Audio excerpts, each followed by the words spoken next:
So now we will go to Laura Lecuona. She's familiar to us. Country contact of Mexico for Women's Declaration International, and she's author of Gender Identity, Lies and Dangers by Spinifex Press 2024. So another must-read book. Laura, the floor is yours. She's live. Hello, thank you very much, Maria. Hello, good morning or good evening. Thank you for being here. Thank you, Maria and Analia, for organizing this Latin American webinar. I'll speak about some incidents which recently happened in Mexico regarding the gender identity madness. In Mexico City, public transport is almost always very, very crowded. The carriages are absolutely packed. Until recently, it was awfully common for women to be sexually harassed, for example, by a man rubbing his penis against their behinds.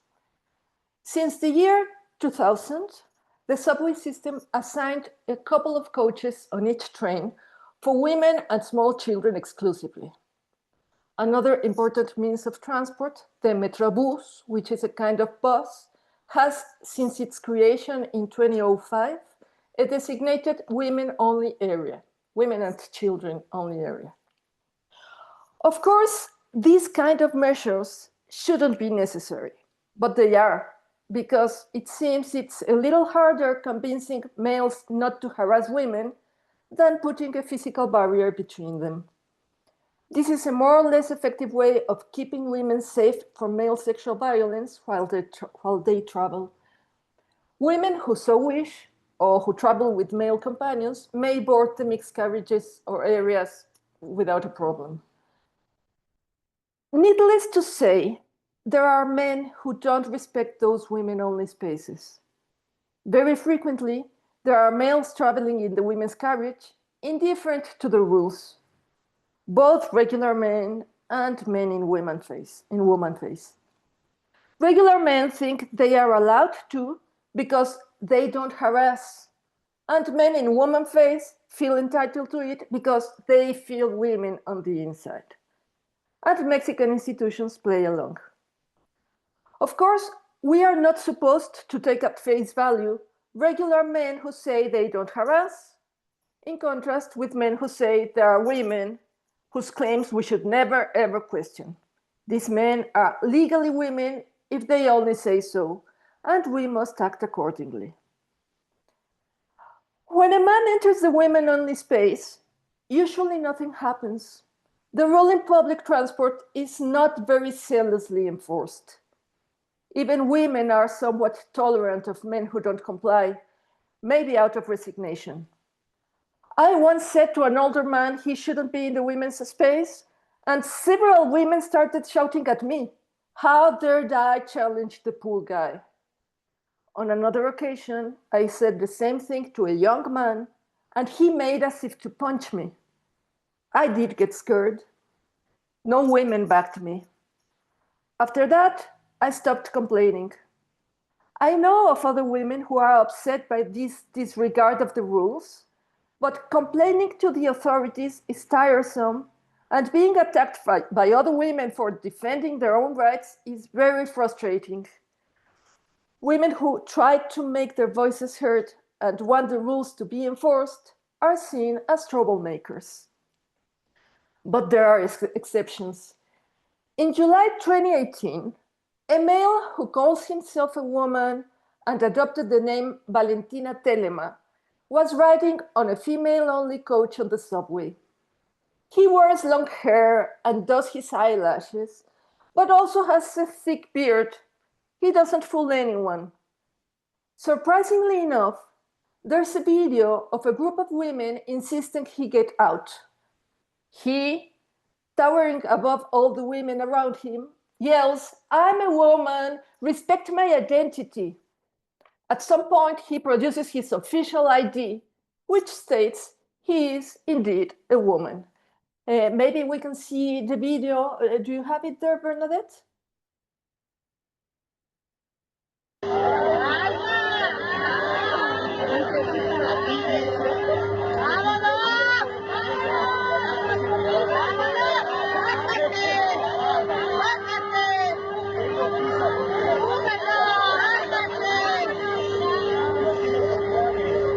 Soy mujer, soy mujer, soy mujer,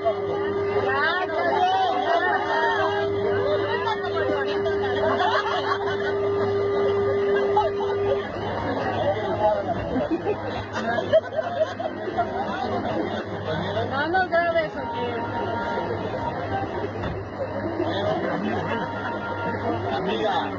Amiga, claro que está bien. Lo que pienses tú no me vale madre.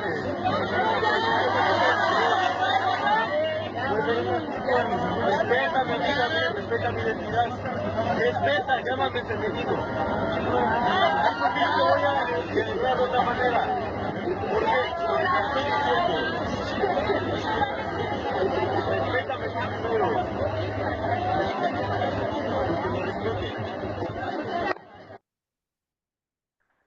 Thank you, Bernadette. Back then, very few people knew Mexico had implemented self-ID, that some men were legally considered women, and that having a feminine appearance wasn't a prerequisite. As in many other parts of the world, these changes happened stealthily.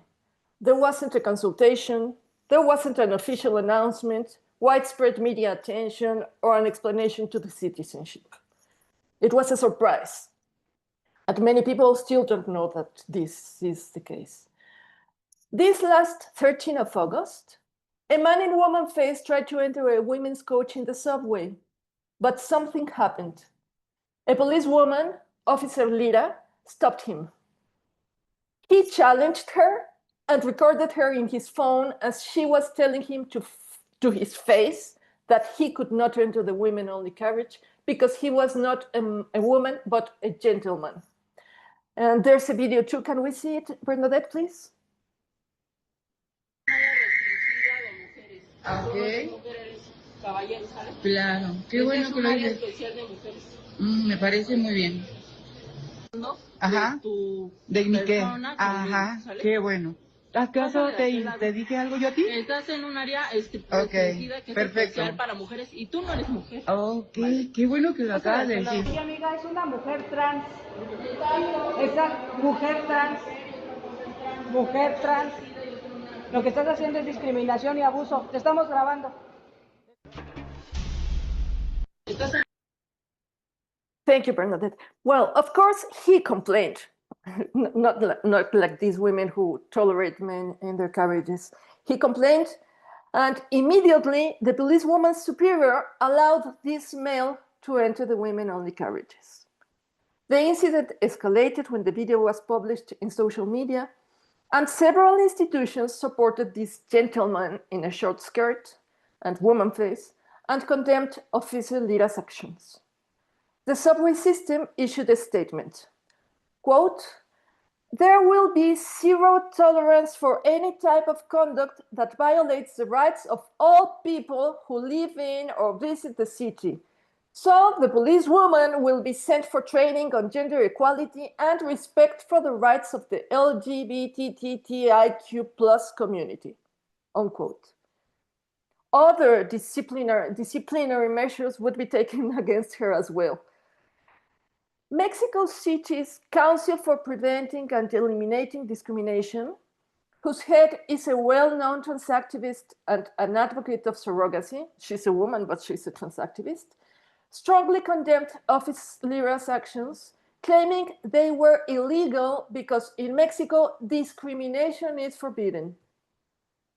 To no one's surprise, the media referred to this man as a trans woman.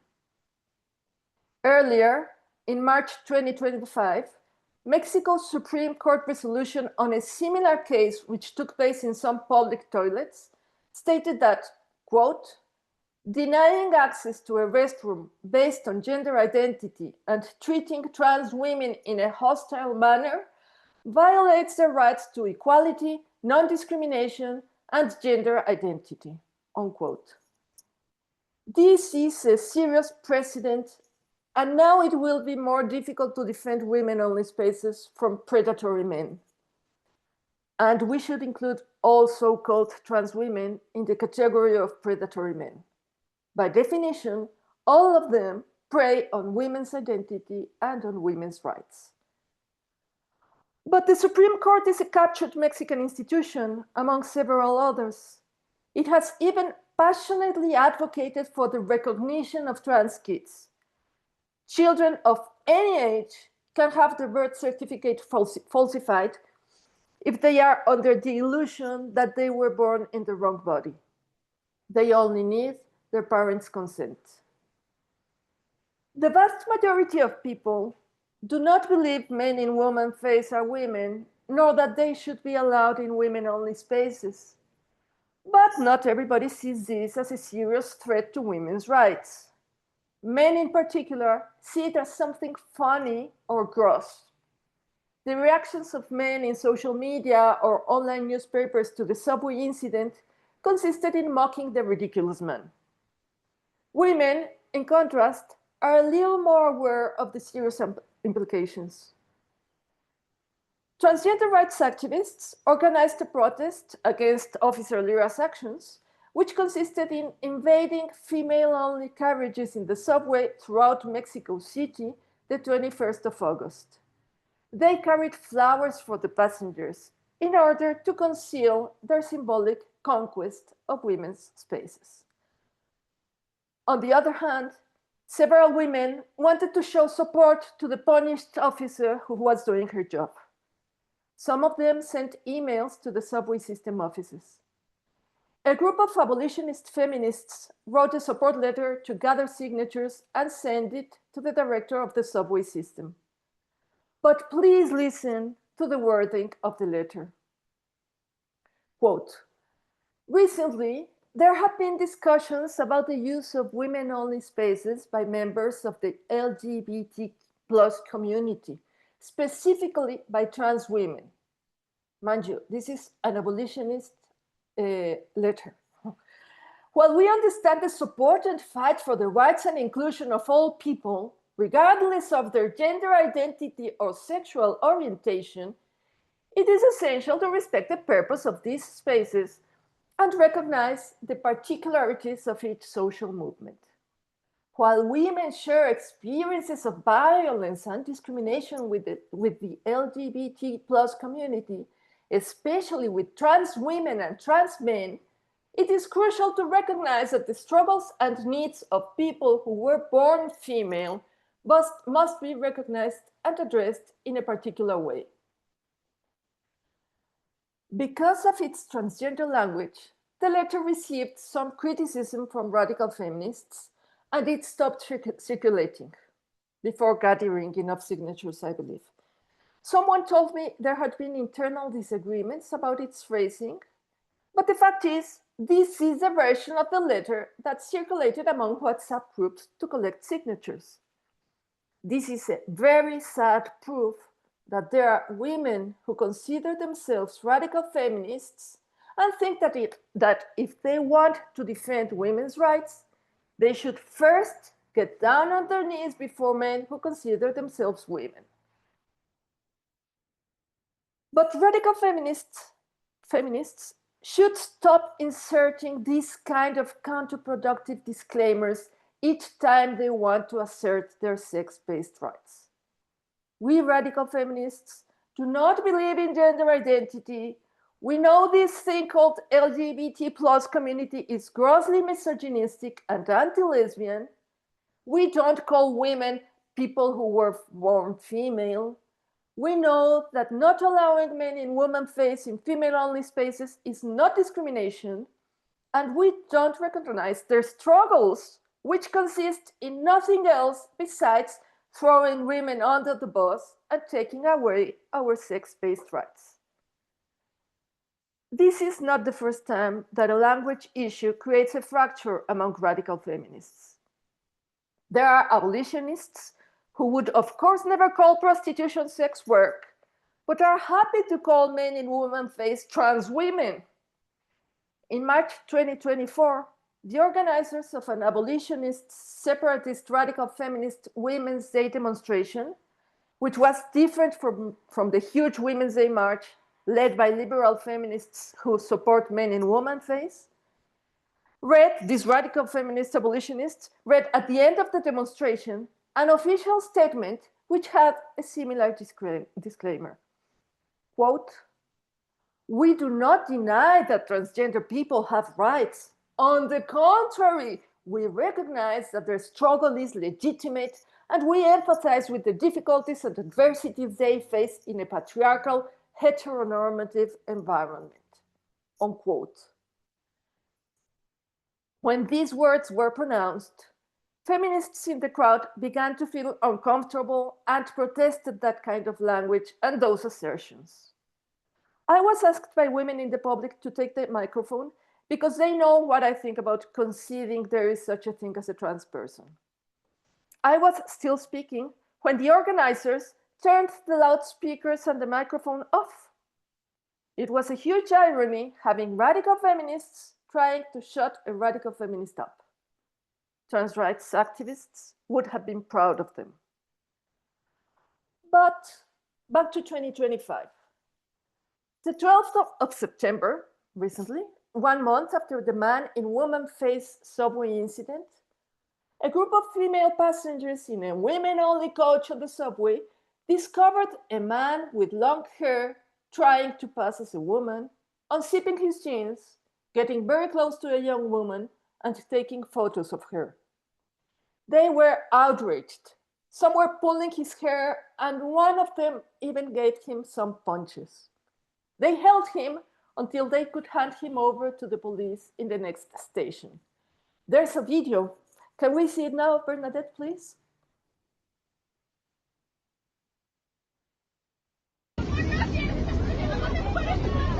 Un episodio de tensión e indignación se vivió este jueves en la línea A del metro de la Ciudad de México, cuando pasajeras del vagón exclusivo para mujeres sorprendieron a un hombre vestido de mujer realizando actos indebidos. De acuerdo con testigos, el sujeto fue descubierto mientras acostaba y presuntamente tomaba fotografías a una usuaria, lo que desató la reacción inmediata de las presentes.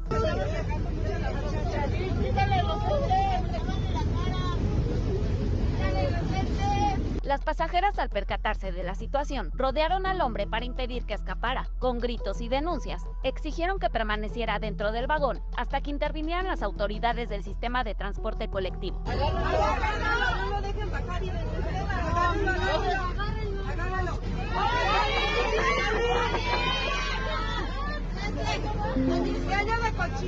La acción colectiva permitió que el presunto agresor fuera retenido sin que la situación pasara a mayores. Pocos minutos después, personal de seguridad del metro acudió al llamado y retiró al sujeto del tren. Posteriormente fue trasladado a la agencia especializada, donde se definirá su situación legal. El hecho quedó registrado en video y no tardó en viralizarse en redes sociales, donde miles de usuarios expresaron su indignación, subrayando la vulnerabilidad de las mujeres en espacios públicos y la necesidad de reforzar las medidas de seguridad en el transporte. El sistema de transporte colectivo emitió un comunicado en el que se reiteró que la vigilancia se mantiene activa en andenes, pasillos y vagones. Además, recordó a los usuarios la importancia de denunciar cualquier conducta indebida ante el personal del metro o la policía que se encuentra en las estaciones. Este caso ha puesto nuevamente sobre la mesa el debate acerca de la seguridad de las mujeres en el transporte público de la capital, un tema que genera constantes denuncias y que obliga a las autoridades a reforzar protocolos y medidas preventivas. ¿Y tú qué opinas de este caso? Thank you, Bernadette. The media that covered the incident referred to this harasser as a man disguised as a woman. No one used female pronouns for him, and that day, nobody dared say the words trans woman. That would have been bad publicity for transgender ideology. The subway authorities claimed the man's actions would be investigated. They wrote in their X account, quote, "Trains, platforms, and corridors are surveilled at all times to prevent misuse of the facilities and to respond to any problem which might arise during service hours," unquote. But how would they prevent a man in woman face from harassing women if not blocking him from entering women-only spaces, as they supposedly do with all men? After the treatment given to Officer Lira, no policeman or policewoman would dare stop any slightly feminine-looking man from entering women-only carriages. Ordinary people were well aware of this inconsistency on the part of the subway authorities.